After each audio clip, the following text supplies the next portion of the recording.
નમસ્કાર મિત્રો, પુસ્તક જ્ઞાનધારામાં તમારું ફરીથી સ્વાગત છે। આજે આપણે વાત કરીશું ચેપ્ટર 19 મતલબી માનવી। ચેપ્ટર 18માં આપણે જોયું કે રામજીભા લાલિયા ઘંટને મળે છે અને એને અબુ હસન વિશે પૂછે છે, પણ લાલિયો ઘંટ અબુ વિશે કંઈ પણ જાણતો નથી એવો દેખાવ કરે છે। એટલે રામજીભા લાલિયા પાસેથી રજા લઈને ત્યાંથી રવાના થઈ જાય છે અને જહાજ ઉપર આવીને રામજીભા લાલિયા ઉપર નજર રાખવાની અને જો એ અબુ પાસે જાય તો એનો પીછો કરવાનું નક્કી કરે છે। અને હવે આગળ રામજીભાની હોડી જ્યાં સુધી ક્ષિતિજમાં રજના કણુ સરખી પણ દેખાય ત્યાં સુધી લાલિયો ઘંટ રેતીના મેદાનમાં બે પગ પહોળા રાખીને છાતી ઉપર હાથોની અદબ ભેળીને એને અનિમેષ જોઈ રહ્યો। હોડી દેખાતી બંધ થઈ એટલે જાણે અસૂજ અંતરાયને ખંખેરી નાખતો હોય એમ પોતાના માથાના વાળને હાથવથી ખંખેરતો એ બેટ ઉપર ટહેલવા લાગ્યો અને વતનની એ સ્ત્રી વિશે વિચારવા લાગ્યો। લાલિયો હૈયામાં શ્વાસ ખૂટતો ને વિચારોનો નશો પીતો બેટમાં ઘૂમી રહ્યો। રામજીભાની નજર છે એના ઉપર। કાંઈ નહીં, ભલે રહી, બંદા આગળ એ ક્યાં ફાવવાનો છે? બેટા લાલિયા, આજનો દિવસ રામજીને દૂર જવા દે। આવતીકાલે તારે દરિયાના હિલોળા ચડવાના છે।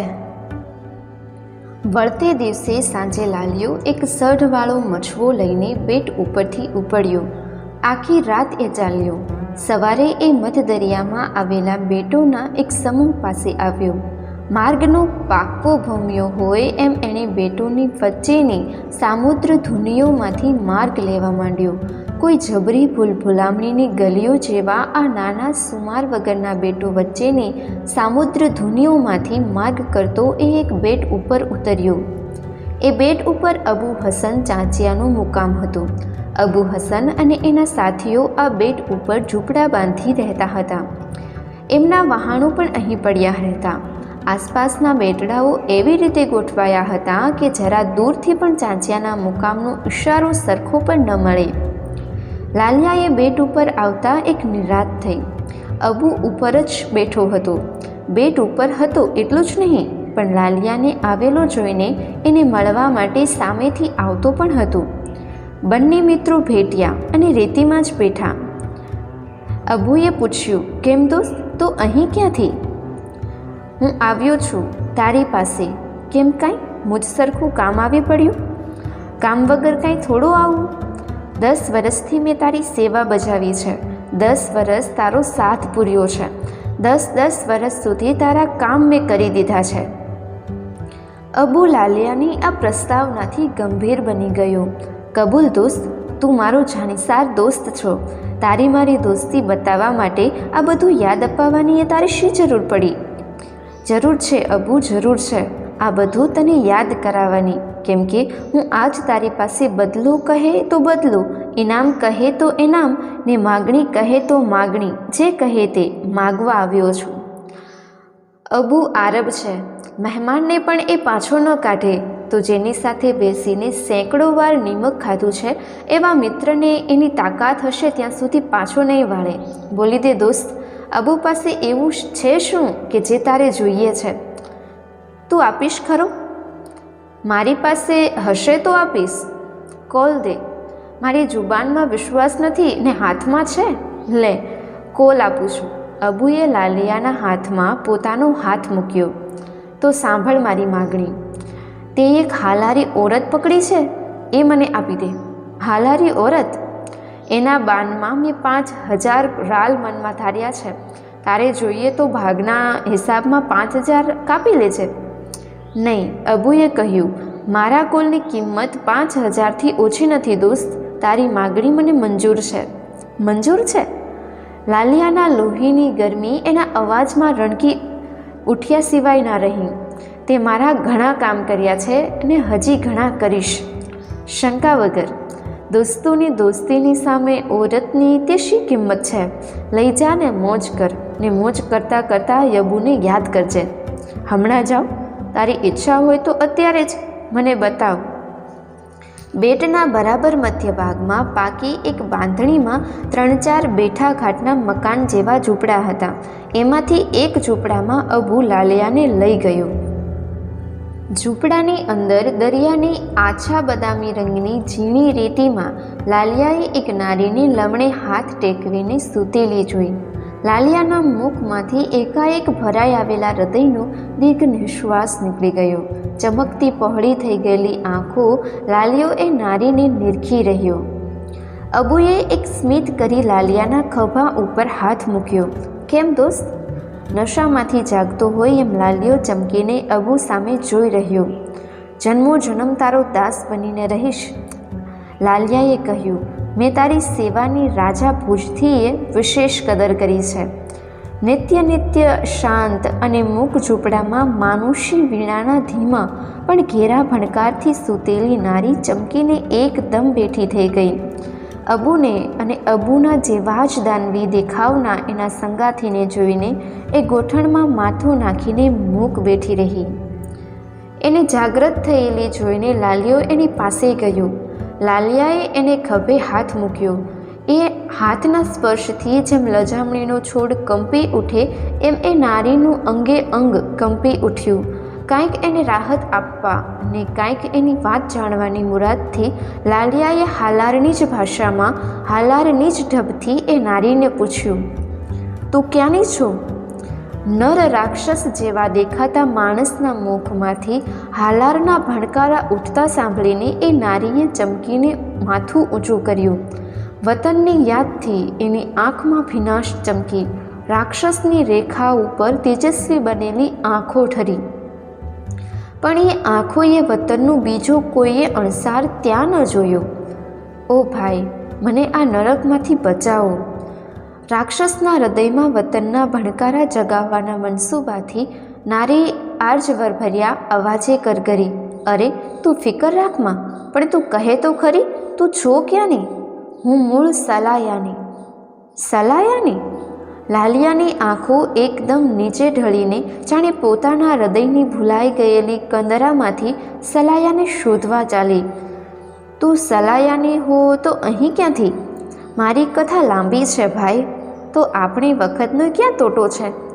હું આવી હતી મારા ધણીની શોધ કરવા. છેક સલાયાથી એવડી શી ભીડ પડી? ભીડની તો શું વાત કહું. દેશની કોઈ કરતાં કોઈ બાઈ આ દિશામાં પગ નથી મૂકતી. તે મેં કાંઈ અમસ્તો મૂક્યો હશે? મારે તો માથે એક હવે આકાશ તૂટવાનું જ બાકી છે ભાઈ.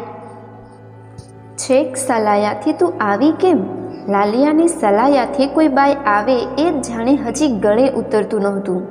હા, મારા ધણી પરદેશ કમાવા ગયા, તે અહીં આવ્યા. આવ્યા પછી એના ન મળે કાંઈ ખબર કે ન મળે ખત. મારી માં મરી ગઈ, મારા સાસુ સસરા મરી ગયા. બેમાંથી એકેય કુટુંબમાં દીકરીએ પણ દીવો ન રહ્યો. વર્ષો સુધી રાહ જોઈ કે આજ ધણી આવશે, કાલ આવશે, કમાઈને લાવશે ને દેશમાં સુખેથી રહીશું. પણ એ ન આવ્યા, તે ન જ આવ્યા. ધીરજ ખૂટી, આંસુએ ખૂટ્યા. પછી તો આંસુએ ન રહ્યા અને ધીરજ પણ ન રહી. દેવમાં શ્રદ્ધાએ ના રહી. એટલે આ તરફ નીકળી આવી. કહ્યું કે હું એમને જાતે જઈને શોધી આવું. માર્ગમાં અમારા વહાણને ચાંચિયાઓએ લૂંટ્યું. બીજા બધાને તો મારી નાખ્યા, પણ મને જીવતી રાખીને અહીં ઝાલી લાવ્યા. ને છોકરી, દેશમાંથી તો આમ એકલી ચાલી નીકળી? તે તારી જોડે કોઈ મરદ નહોતું? મારા બાપ હતા. ચાંચિયાએ અમારું વહાણ લૂંટ્યું ત્યારે એમને મારી નાખ્યા. વૃદ્ધ હશે? હા, હતા તો વૃદ્ધ. ત્યારે જ તો ડોસા ડંગરાને કોણ સાચવે? મુવાની આળસે જીવતા હોય ને. શું નામ એનું? માધવજી. શું? લાલિયાના અવાજમાં તીખાશ આવી ગઈ. માધવજીના બાપનું નામ? જયરામ. લાલિયાની આંખમાં જાણે તોફાને ચડેલા સાગરની ખારી ઉભરાઈ. અચાનક જોરથી એણે બાઈનો હાથ પકડ્યો. વેદનાથી બાઈના ગળામાંથી ચીસ નીકળી ગઈ. પરંતુ એ ચીસ પ્રત્યે લાલિયાએ બેપરવા બનીને પૂછ્યું, અને તારા ધણીનું નામ? રૂખી નીચે જોઈ ગઈ. ધણીનું નામ તે લેવાય ખરું? બોલ બાઈ બોલ, જવાબ દે. તારા ધણીનું નામ? હરજીવન. નરી ભયાનકતા લાલિયાના ચહેરાની કરપીણી વિકૃતિ આપી રહી. અને તારું નામ? મારું નામ રૂક્ષ્મણી. રૂખી. લાલિયાએ રૂખીનો હાથ છોડી દીધો. એક ક્ષણ એ આસપાસ જોઈ રહ્યો. એકાએક એની નજર પોતાની પાછળ એક હાથ દૂર ઊભેલા અબુ ઉપર પડી. અબુ ઊભો ઊભો મંદ હાસ્ય કરી રહ્યો હતો. વકરેલી શાહુડીની જેમ લાલિયાના વાળ એ હાસ્યને જોઈને ઊભા થયા. ફલાંગ મારીને એ ઊભો થયો. અબુને એણે ગળામાંથી પકડ્યો. અબુડા, શૈતાન! મધરાતે ઘુવડ ગરજે એમ લાલિયો ગરજ્યો અને પલકમાં તો એણે અબુની છાતીમાં પોતાની છુરી પરોવી દીધી. અબુને ઘા કરીને લાલિયો એ ઝૂંપડીમાંથી ભાગ્યો. જાણે કોઈ શિકારી જનાવર પાછળ પડ્યું હોય એમ એ ભાગ્યો. રૂખી બહાવરીને મૂઢ જેવી ઊભી રહી. દૂર અને નજીકથી અબુની મરણચેસ સાંભળીને એના સંગાથીઓ ઝૂંપડા તરફ દોડતા આવ્યા હતા. એણે કદી ખૂન થતા જોયા ન હતા. ખૂની જોયો નહોતો. એની આંખે કમકમા આવતા હતા. શું થશે એનું? ઓ ભગવાન! અને ત્યાં તો પ્રચંડ અને આભને ભરી દીધા ગગડાટ અવાજ સંભળાયા. તોપનો અવાજ ક્યાંથી? દોડતા ચાંચિયાઓ હતા ત્યાં થંભી ગયા. બેભાન થતી રૂખી ચમકીને થીજી ગઈ. એ અચાનક નાનકડા બેટને ઘેરીને તોપો વછોડતો વહાણનો એક કાફલો સઢ ફફડાવતો આવતો હતો ને એને માથે ભગવો ઝંડો ફરકતો હતો. હવા જાણે આશા અને અભિલાષાનું પૈગામ સંભળાવતી હોય એમ જય આશાપુરાનો જયનાદ દિગ્મૂઢ બનેલી રૂખીના કાનમાં અભરે ભરાયો. અને પછી પ્રચંડ કોલાહલ અને તોપોની ગર્જનાઓથી આકાશ જાણે રૂંધાઈ ગયું.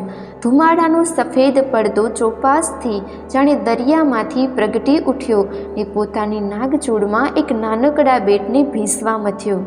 હતભાગી રૂખી પોતાના જાગ્રત થતા ભાગ્યને પૂરું પારખી શકે એ પહેલાં અબુના શબની પાસે બેભાન બની ઢળી પડી.